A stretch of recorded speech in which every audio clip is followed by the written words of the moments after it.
In this lecture, we are going to continue with our study of the AC circuits. We are going to stick to complex impedances for this part, not use Laplace transforms that much. However, much of what we are going to say can be easily translated to the language of Laplace transforms and response functions. And I will indicate what kind of changes you need there as I go along. The first circuit that we are going to study is the one which we spend a lot of time over in the last lecture, the RC circuit. And this is just a quick reminder of the situation that we have here. This is a circuit with a resistance and a capacitance in series, and we are calling it the RC circuit simply because we are focusing on the capacitor as an element across which we are going to take the output. So when I say RC, we are really talking about the circuit with output across the capacitor, and when we say CR, the same circuit essentially, but with the output taken across the resistance. So we solve this circuit by solving directly the differential equation, then by looking at the Laplace transform method for solution, etc. in the last lecture. But in this one, what we are going to do is we are going to essentially just focus on the long time behavior, that is, on the behavior after the transients have died down, or in other words, the steady state behavior, assuming that the input is a sinusoidal signal with frequency omega. And we already know how to handle this. All we have to do is find out the circuit's net impedance and use essentially Ohm's law. So what is the net impedance of the circuit? Z is simply the impedance due to the resistance and the impedance due to the capacitance added together because this is just a series circuit. So R plus ZC, and as we know, ZC is 1 over j omega c. So that's the net impedance, and which simplifies simply to this expression 1 plus j omega RC divided by j omega c. Now, once I have the net impedance, I can easily use this to calculate the current flowing into the circuit.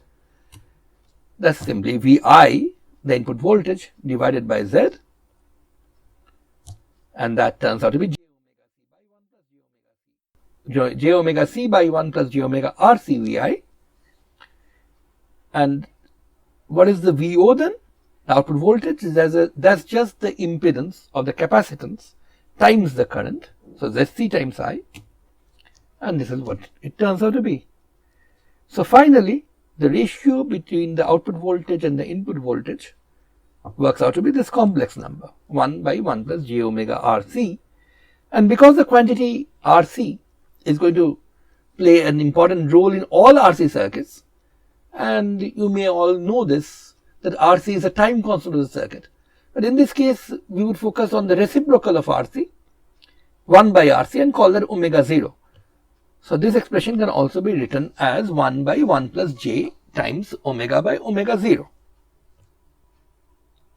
Now let me just remind you that the complex ratio between the output and the input voltage of course does not imply that either the input or the output voltage is a complex quantity.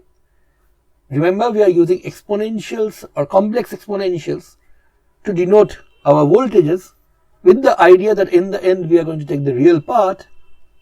The important thing is we can actually figure out much of the properties that we need without even having to bother taking the real part. The ratio of the amplitudes of the output and the input voltage, and here I am talking about the actual amplitudes, the amplitude of the sine wave which makes up the input and the sine wave which makes up the output. The ratio between these two amplitudes is exactly equal to the ratio of the magnitudes of the complex proxies that we are using here. So this is just this magnitude, and it's elementary to calculate what this is. It's just 1 over square root of 1 plus omega by omega 0 whole square. And as you can see, as omega rises, the denominator increases. So for very small omega, omega equal to 0, as omega tends to 0, this ratio is 1. So the output and the input has the same amplitude. As omega rises, the output falls in amplitude compared to the input, and this is the kind of graph that you expect to have. So this will tend to 0 as omega goes to infinity, but what we are really very interested in is this value omega 0 here. When omega equals omega 0, of course the denominator becomes 1 by square root of 1 plus 1, that is 1 by square root of 2, and this is a critical frequency in the sense that when the voltage ratio falls by 1 by root 2, the power falls by a factor of 2 because the power depends on the square of the voltage. This frequency at which the voltage ratio falls to 1 by root 2 of the peak value here being 1, of course, then this particular frequency is called the half power frequency. It's also referred to as a 3 dB frequency. So let me just explain to you what exactly is meant by 3 dB. As you may all be aware, power is often measured in logarithmic units. That is, it's not really the power that we are talking about, but the log of the power. And the unit that is often used there is what is called bell. Well, bell is a pretty large unit, so most power changes or powers are actually much smaller than that. So you use fractions of the bell often. So when the power drops by a factor of half, the log of half is actually minus 0.3010 and so on. This log is with respect to the base 10. This is important. You have to remember that. It's not the natural logarithm. So when the power gets halved, log of the power decreases by 0.3 bells. Now 0.3 bells is what you call 3 decibels. A decibel, of course, is 1/10 of a bell. So that's why the 3 dB frequency is something you will hear mentioned very, very often. 3 dB simply means power has dropped by a factor of 2. So omega 0 here for this particular circuit, omega 0 equals 1 by RC is the 3 dB frequency. And as you can see, high frequencies are essentially suppressed in the output. Now, this is easy to understand from physical principles. After all, the effective impedance of a capacitor becomes smaller and smaller at high frequencies. So, as you all know, in a series circuit, bulk of the voltage falls across or gets dropped across the larger of the two resistances. If this were two resistances in series, here these are two impedances in series, but the same principle applies. As frequency increases, the capacitor impedance becomes very low, so most of the input voltage is dropped not across the capacitor but across the resistor. As a result, the output at a high frequency is rather low. So only the low frequencies gets passed from the input to the output, but the high frequencies get suppressed by this. This is an example of what is called a filter. If you put in a lot of different frequencies at the same time into this circuit, the circuit will essentially let the low frequencies go through and block the high frequencies in a way. And this particular kind of filter is called a low pass filter because the low frequencies pass through the circuit and the high frequencies get blocked. The other important issue is that of the phase difference between the output and the input, and that information is also there in the V0 by Vi ratio. The complex ratio is 1 by 1 plus j omega by omega 0. That is a complex number with a phase term e to the power j tan inverse omega by omega 0. So, since tan inverse omega by omega 0 is the phase in the denominator, the number itself has a phase of minus tan inverse omega by omega 0. And if you just calculate using the complex number representation properly, you will realize that this is nothing but the phase difference between the output and the input. So the output lags behind the input by tan inverse omega by omega 0. Strictly speaking, you should not really say what is written on the screen right now. You can't say output lags behind the input by minus tan inverse omega by omega 0. The minus sign actually shows that there is a lag. So phase difference is minus tan inverse omega by omega 0, and because the phase difference is negative, the output lags behind the input. And again, in terms of the omega 0 frequency, something special happens at omega equal to omega 0. That's the frequency at which the output lags behind the input, exactly by an angle of pi by 4. And as you can see, the output is entirely, almost exactly equal to the input at low frequencies, and the phase difference is also very small. That again is understandable physically. At very low frequencies, the capacitor essentially behaves like an open circuit, and so the entire output falls across the input, and the phase difference is also negligible. But as frequency rises, the phase difference increases. What is plotted here, of course, is the magnitude of the phase difference. The phase difference itself is negative, and the maximum phase difference occurs at very, very high frequencies when the phase difference approaches pi by 2. So this is all about the RC circuit.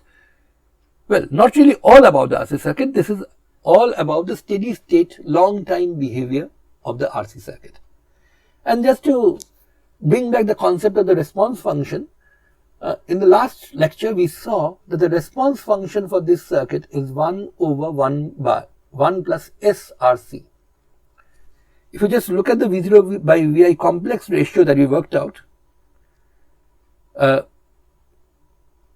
this is 1 by 1 plus j omega RC.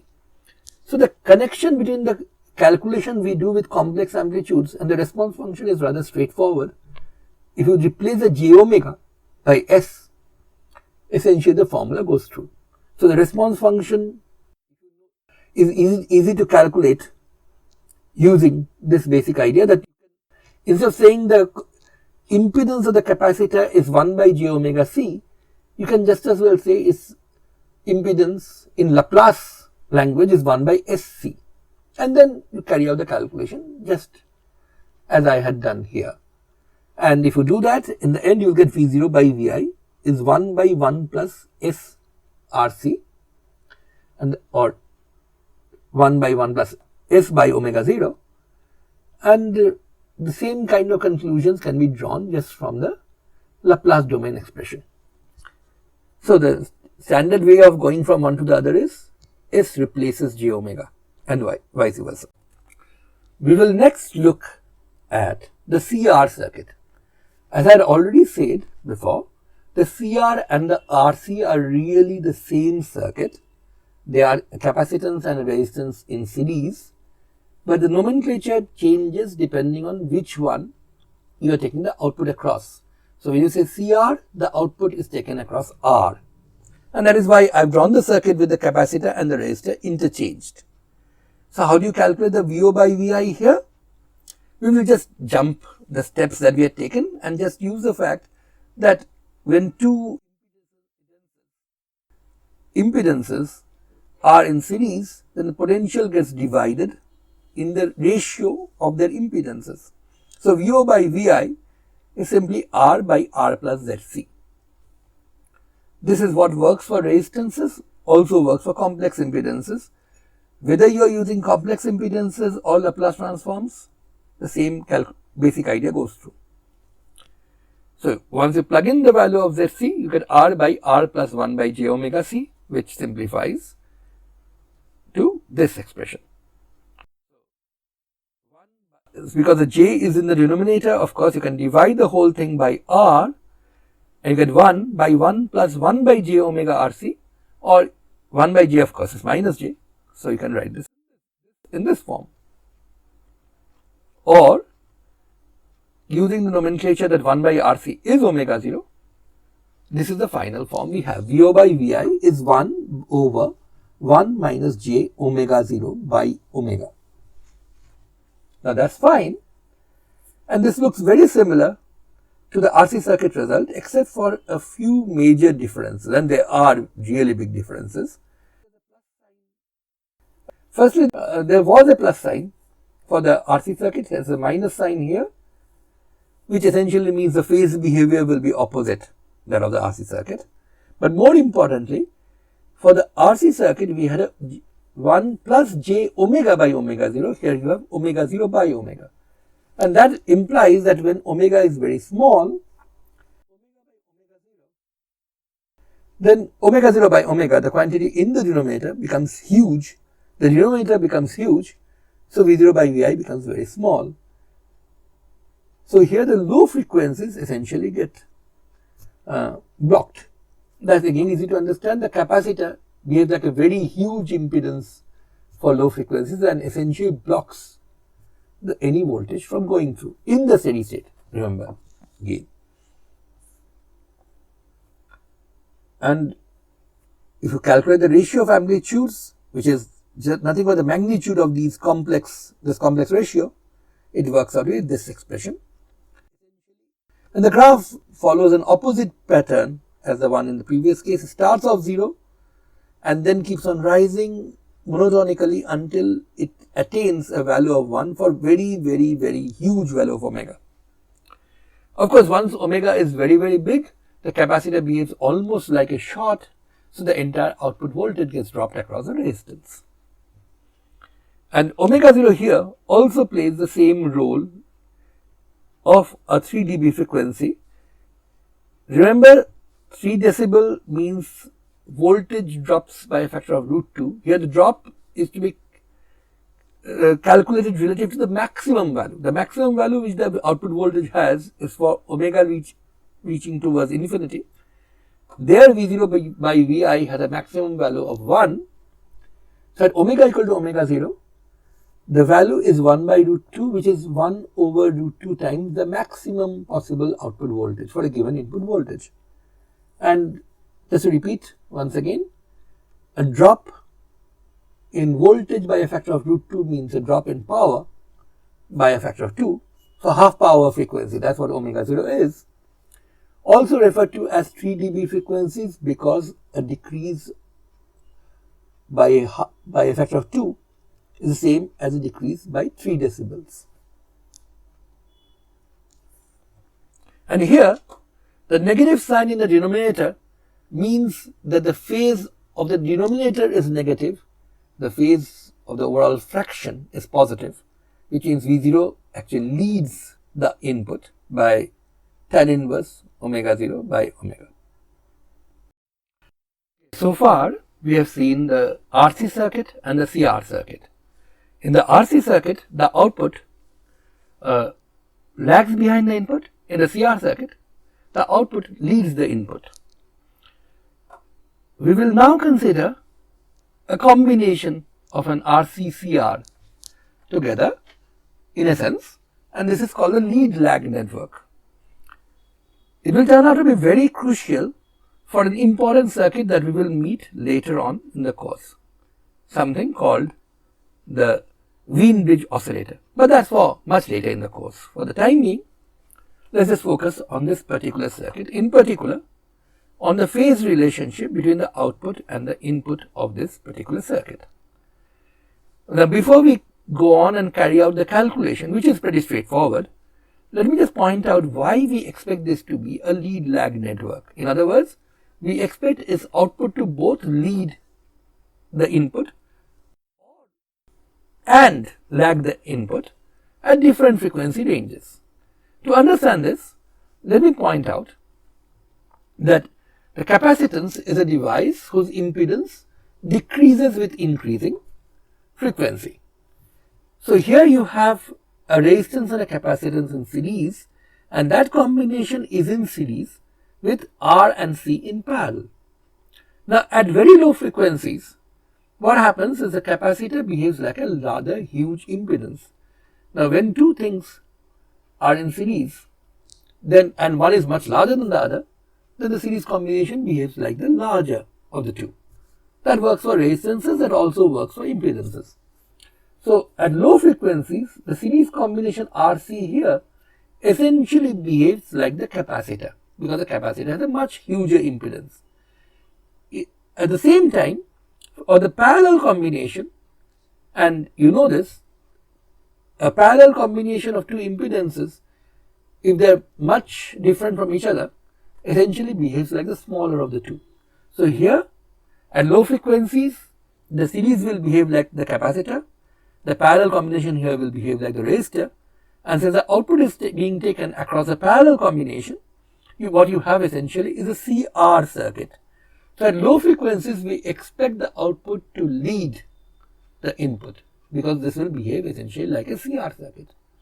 On the other hand, at much higher frequencies, what will happen is that the capacitive impedance will drop and ultimately become much lower than the resistance. And then the parallel combination will essentially behave like C, and the series combination will behave like R.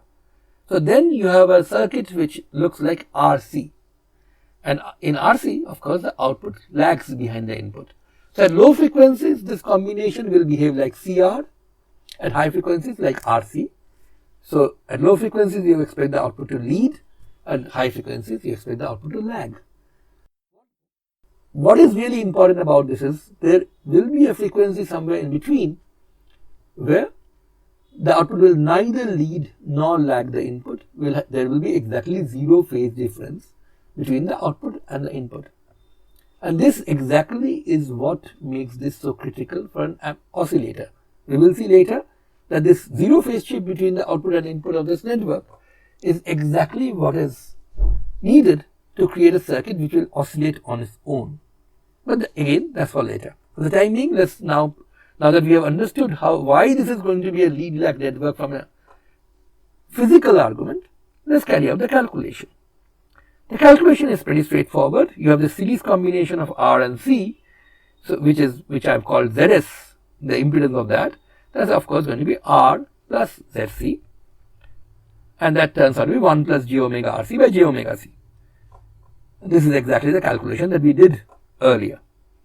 On the other hand, on this side you have the ZP, the parallel combination, and the parallel combination is simply R times ZC by R plus ZC, and this simplifies to R over 1 plus j omega RC.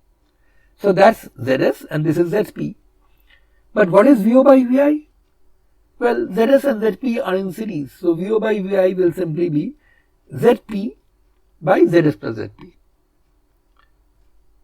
or 1 over 1 plus ZS by ZP. And if you take the ratio between ZS and ZP, it's easy to see that this is what comes out, 1 by 1 plus, then this ratio 1 plus j omega RC whole square by j omega RC. And this can be simplified a bit. And here I would urge you to take pen and paper and carry out the simplification. It's really not that difficult. If you just multiply everything out, you can easily see that this is what is going to come out to be.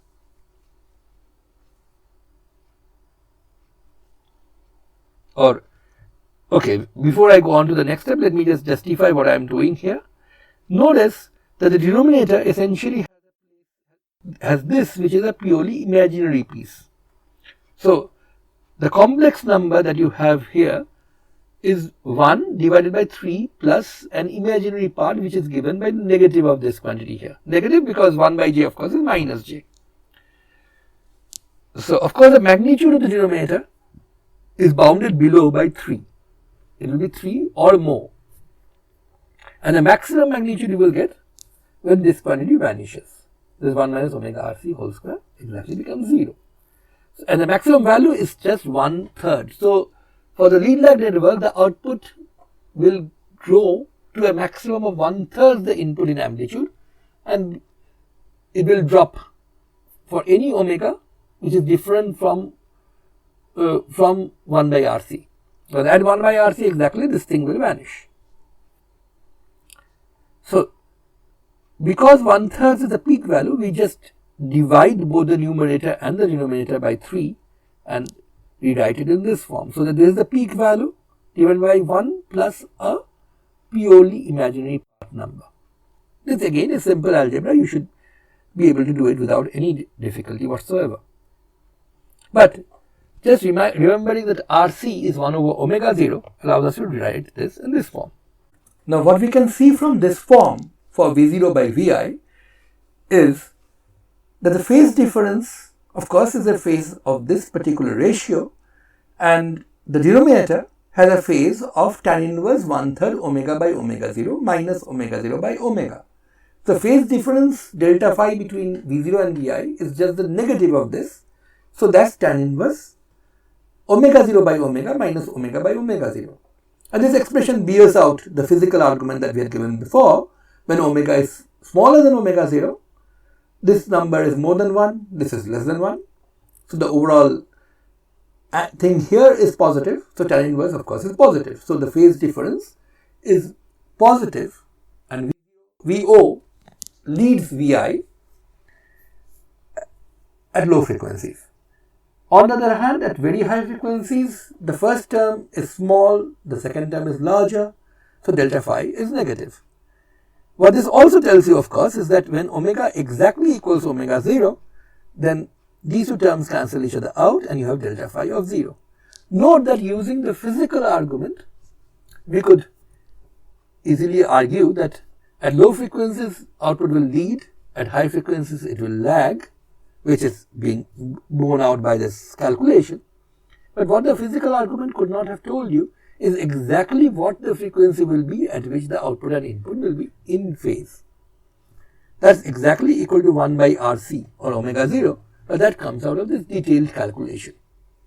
Of course, on purely dimensional grounds, we would expect the result to be dimensionally the same as 1 by RC, but that is exactly 1 by RC and not say 1.7 times 1 by RC is something we can only figure out from the calculation.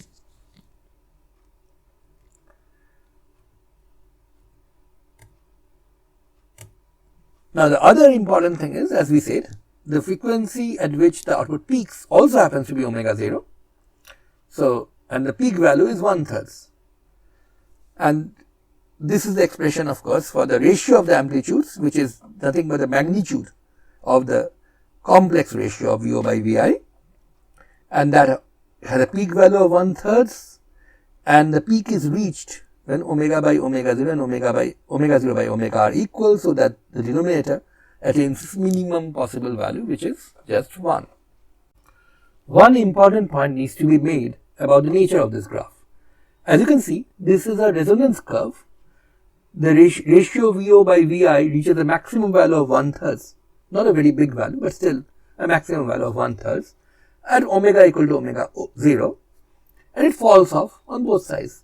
But as you can see, the value stays rather close to its peak value of 1/3 over a rather large frequency region. So the resonance curve is rather wide. It's not a sharp resonance curve, rather flat one. Why is that? The answer to that lies in the fact that there is this factor in front, 1 by 3 whole square, which is rather small. Just think about this. The reason why this is a resonance curve at all is that this quantity omega 0 by omega minus omega by omega 0 whole square, which is sitting in the denominator, reaches its minimum possible value when omega equals omega 0. Right, and that is what causes VO by Vi to get to its maximum value of 1/3 there. But as you move away from this particular number being 0, that is, as you move away from omega equals omega 0, this particular number here becomes positive no matter which way you move away, whether you are moving to higher values of omega than omega 0 or lower values than omega 0. In both cases, this number, irrespective of whether this number is negative or positive, as long as it's non-zero, its square, of course, is positive. So the denominator increases, causing the VO by Vi ratio to come down. But notice that the factor in front here is rather small, 1/9. As a result, this thing in the bracket here has to reach a rather large value before the effect of its increase substantially decreases the VO by Vi ratio. So you have to go rather far away from omega equal to omega 0 in both directions before the result really falls off. So this is why you have a flat resonance curve here. This factor in front, or rather the 1/3 here, whose square is sitting in front, is actually called the quality factor for this resonance. We will see more about the quality factor later. very soon. But the important point here is that this is a resonance of rather low quality, the quality factor of only 1/3, which is why you have a flat resonance curve. The importance of the lead lag network really is not so much in the fact that at omega equal to omega 0, there is a maximum of VO by VI. That is incidental. That's really not that important. What is important here is that at omega equal to omega 0, the output and the input are exactly in phase. However, the fact that you have seen a rather flat resonance curve should also make one thing very clear.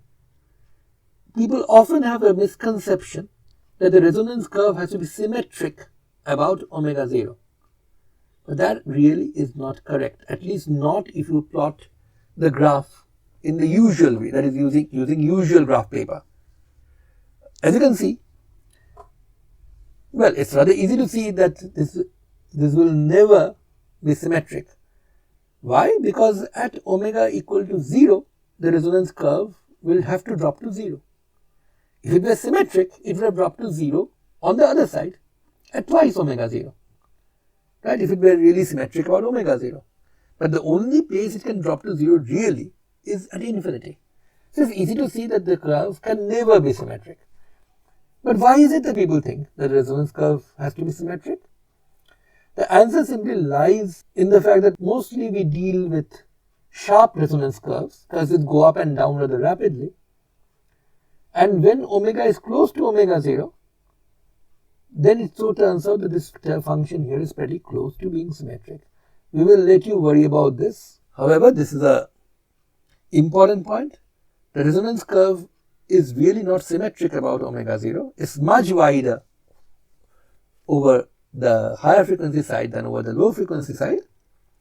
But for most sharp resonance curves, which we are more accustomed to seeing, this distinction does not really show up.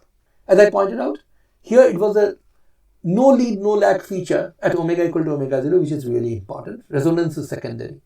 We will see next a circuit for which resonance is the real feature. And typically that's a circuit where we could often have very sharp resonance. And there the resonance curve looks much closer to being symmetric. All the circuits we have discussed so far had consisted of mainly two components, apart from the sources, that is, a resistance and a capacitance. We will now consider a circuit which has the third kind of important component in an AC circuit, an inductance. The particular circuit we will consider first is a series LCR circuit. The three components, an inductance, a resistance and a capacitance, all in series, connected across an AC source. What you need to know about an inductance is that from Faraday's law, it follows that the voltage drop across an inductance is proportional to the rate of change of current through it. So it's L di dt. The constant of proportionality L is exactly what we call the inductance of the inductor. And L di dt, of course, is the same as L d2q dt2.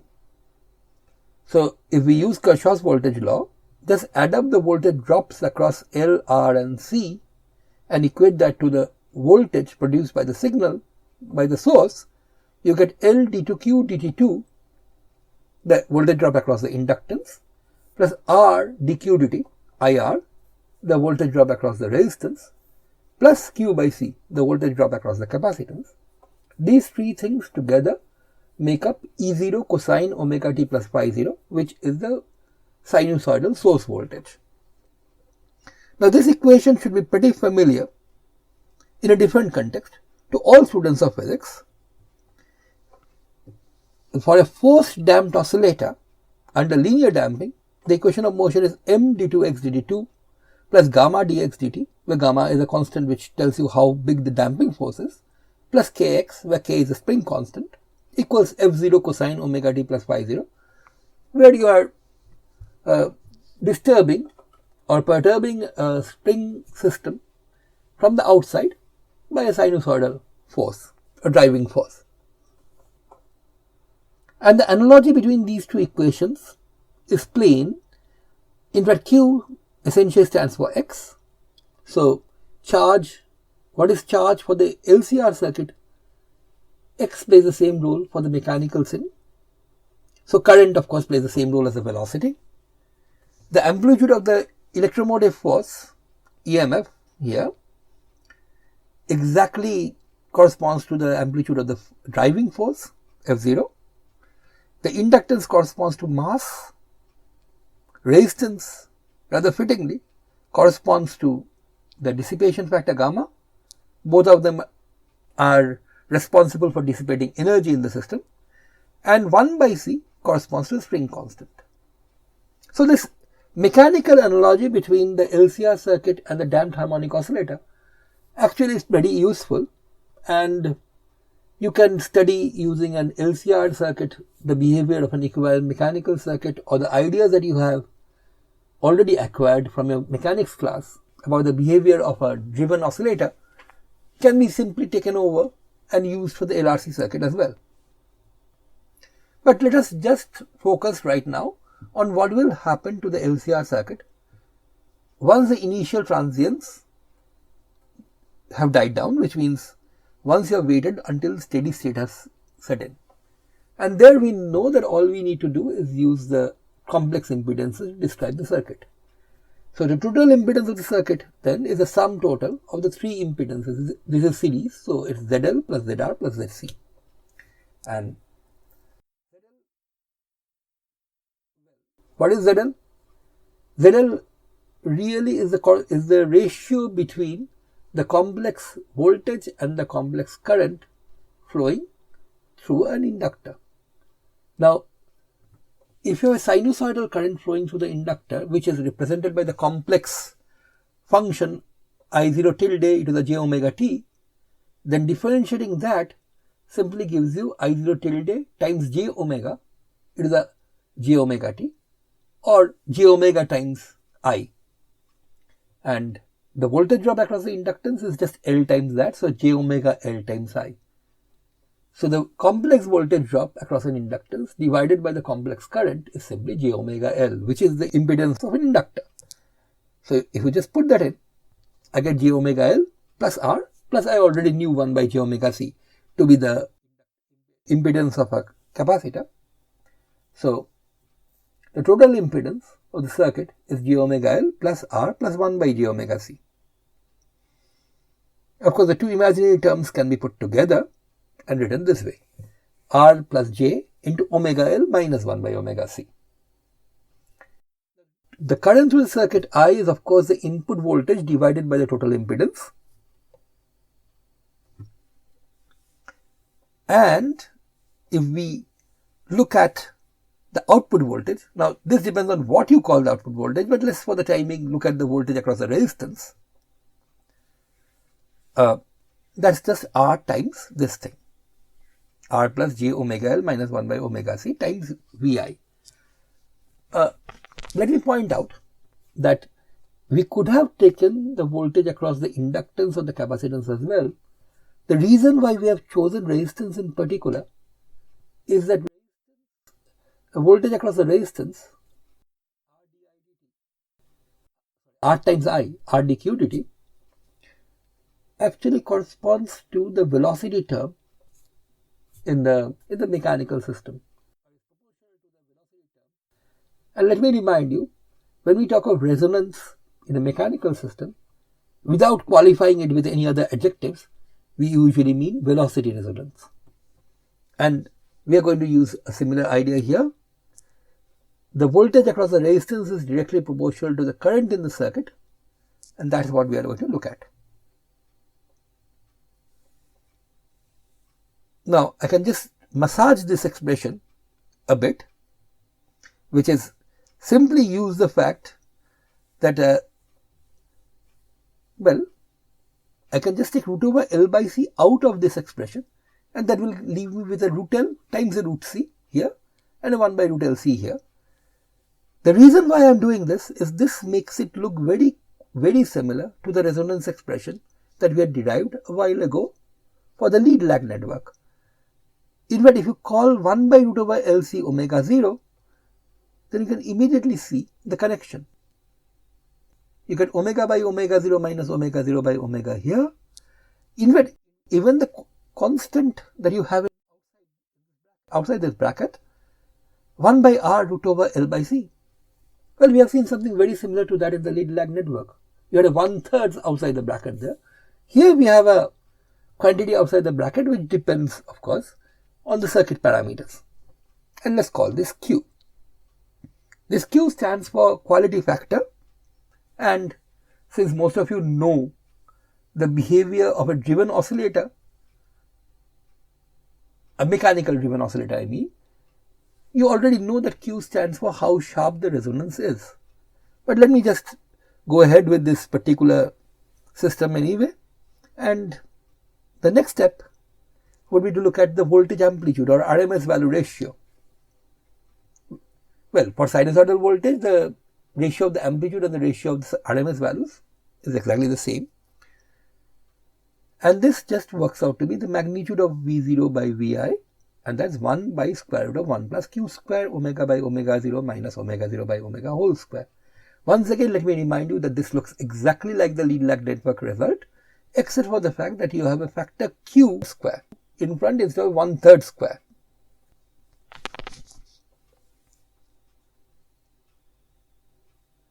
Okay, but the similarity in the expression should make it obvious that the two circuits will behave similarly in a sense. What about the phase difference? Well, the phase difference will simply follow from the phase difference of this quantity. Tan inverse of this thing sitting here, Q times omega by omega 0 minus omega 0 by omega. Well, that's not the phase difference. The phase difference is negative of that because that quantity is in the denominator.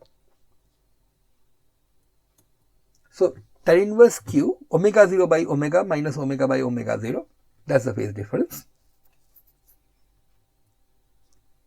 And, well, the amplitude ratio is given by this expression. Now, if I choose Q to be 1/3, Q of course depends on the values of R, L and C. So, if we choose our components in such a way that Q turns out to be 1/3, then the graph of course will look exactly the same as the graph that we had obtained for the lead lag network. A resonance curve, something which peaks at omega 0, but is rather flat around the peak. But now, I can actually change the quality factor just by changing the components. If I choose the component in such a way that Q is 1, then the graph begins to look more like the familiar resonance curves that we have seen. It's not symmetric, and as I explained, it cannot be symmetric. However, it's sort of looking more symmetric definitely than the previous example. And if I increase Q even further, let's say Q is equal to 3, then it begins to look really rather nice and symmetric. Now let me give you the lowdown as to why for very large Q, the resonance curves look pretty symmetric around omega 0, and the answer to that lies in this expression. With a bit of thought, you would realize that there is a symmetry here. The symmetry is in the ratio. That is, whatever happens as twice omega 0 will also happen at half omega 0. Whatever happens at 1.1 omega 0, the value for V0 by Vi will be the same for omega 0 divided by 1.1. So there is a symmetry, but the symmetry really is in ratios, not in terms of the actual gaps. Gap between omega 0 and omega 0 by 2, of course, is much smaller than the gap between omega 0 and twice omega 0. But the value of V0 by Vi is the same for omega 0 by 2 and twice omega 0. So this is one reason why if you were to plot this graph in a semi-log scale, that is, you plotted at least the frequency in a logarithmic scale or log of the frequency was plotted, then you will see the symmetry. You will see the symmetry regardless of how big or small Q is. If you were to plot against log omega, because the system really is symmetric in terms of ratios, which translates to symmetric in terms of intervals when you use log. However, if Q is very large, what happens is the function dies down very rapidly around omega 0. So we are really interested in what happens very close to omega 0 in such cases. Far away from omega 0, this function is nearly 0 anyway. Now, if you are pretty close to omega 0, let's say omega 0 times 1 plus x,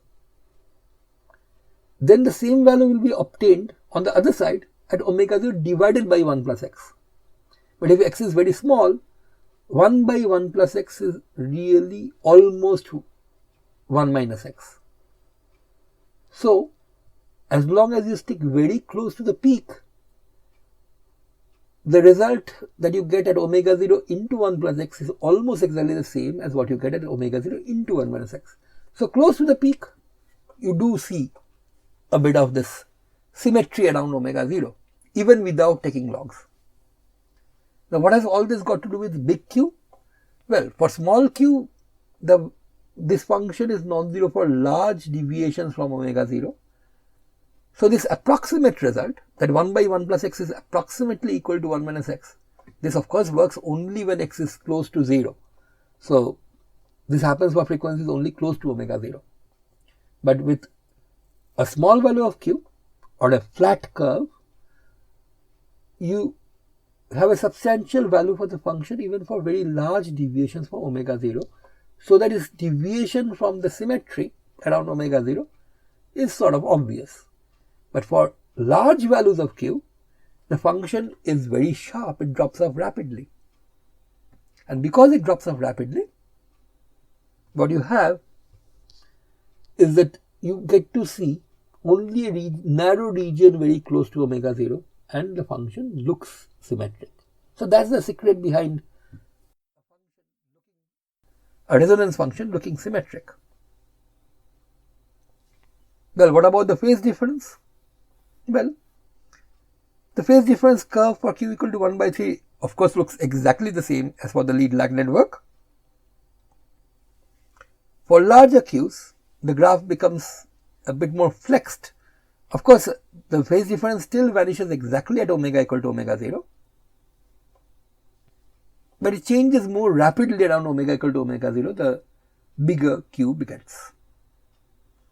Now, let's take a slightly closer look at the resonance function. Remember this is the function f of omega, which was the voltage ratio in our case, or for the lead lag network it was really the ratio of the output voltage to the input voltage compared to the peak value of this quantity, which was 1/3 in this case. That is a big difference between the series LCR and the lead lag network.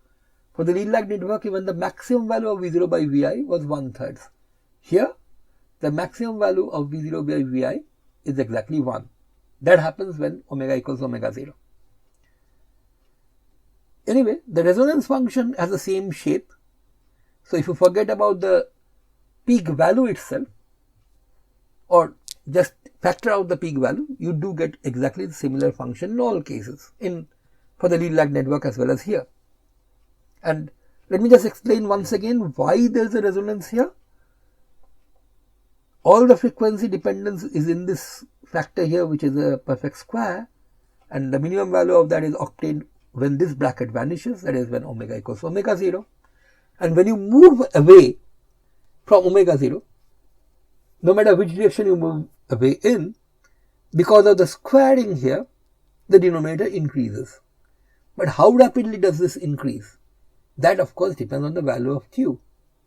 If q is large, then even a small deviation from omega 0 in omega is going to cause a big change to the denominator. So, the denominator is going to increase a lot and the function will come down sharply.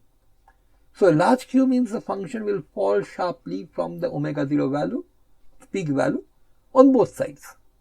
Small q on the other hand means it will need a much bigger deviation of omega from omega 0 for the change to be substantial.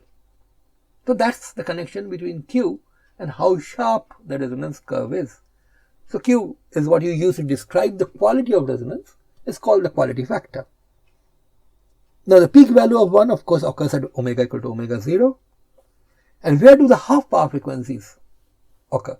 So, now what I am going to discuss is how would you say experimentally determine the q for a resonance circuit. Now, the half power frequencies of course occur when the voltage ratio drops from its peak value by 1 by √2.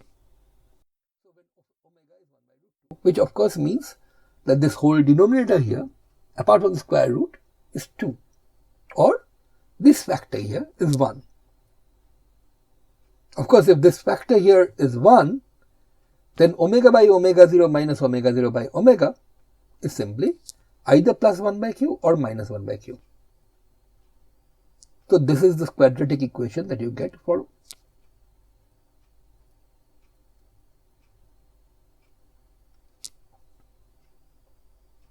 omega.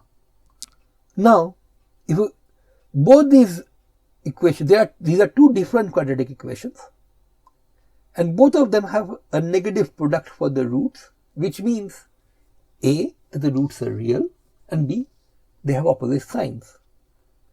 So we can take the positive root for both the equations because that's the only one which makes sense for us, and this will give us the two half-power frequencies, also known, as we have discussed before, as 3 dB frequencies. So omega plus and omega minus are the two positive roots of these two equations. Plus, omega plus of course stands for the larger of the two roots and omega minus for the smaller, and this works out to be simply this. Simple application of the quadratic equation, or two quadratic equations in this case. So what's the difference between the two half-power frequencies? How wide the curve is, that depends on how far apart these two half-power frequencies, omega plus and omega minus, are from each other. So this is called the bandwidth, delta omega, omega plus minus omega minus, and that simply works out to be omega 0 divided by q. And so a way to think about the quality factor simply is the ratio between the resonance frequency of the circuit omega 0 and the bandwidth. Of course, saying that the bandwidth is large or small individually doesn't mean much. That depends on the relative scale of things. After all, if you have a 100 Hertz bandwidth and the resonance is only at 50 Hertz, then the curve is really rather wide. But even a 10 kilohertz bandwidth may be rather small when the resonant frequency we are talking about is the order of megahertz. So the quality factor actually takes this into account. It's not 1 by delta omega, but omega 0 by delta omega. So it's essentially telling you how wide the curve is compared to the basic scale of what kind of frequencies we are talking about. And a larger value of delta omega, more wide the curve, of course smaller the quality factor. Now that we have a slightly more formal idea about what this quality factor means, let us go back to the LRC circuit, where the quality factor, as you can see, is simply given by 1 by R times root over L by C. So how do you get a circuit to have a large quality factor? Well, one of the simplest ways is to make the resistance R small. So you can get a high quality resonance simply by making the resistance small. Now there is a catch to that. There are two different catches to that. Remember, what you are measuring as an output voltage is the voltage across the resistance. So if you choose a very small value of capital R, that will also make VR rather small. You will have a sharp resonance, but a sharp resonance in an otherwise small quantity. That may not always be very useful, especially if you want to use this voltage which has a resonance for some further use. And there's another rather troubling issue here. In a series LCR circuit, the R that I have drawn is the resistance that I have connected. However, the moment I connect a source, there is another resistance in the circuit, which is the source resistance itself. And the source resistance comes in series with capital R. And so, effectively, the circuit resistance goes up. And is a total circuit resistance, which really should be sitting in the denominator here. So, even if I try to make the resonance very sharp by choosing a smaller and smaller value of capital R, the effective resistance of the circuit may not go down very much, especially because I may have a source with a reasonably large source resistance. And more importantly, the quality factor that we estimate for our circuit may be off by a large amount, especially because we want capital R to be small, and then it becomes comparable to the resistance that we did not take into account, namely the source resistance. And changing the source, replacing it by another source which has a larger internal resistance, may change the quality factor drastically. So that is a problem with the series LCR circuit. As we will see next, the parallel LCR circuit helps us to avoid this pitfall. And that's why the parallel LCR circuit is the most commonly used circuit, or one of the most commonly used circuits, when we need to have a sharp resonance. So bye till then. We will meet again in the next video when we talk about other AC circuits.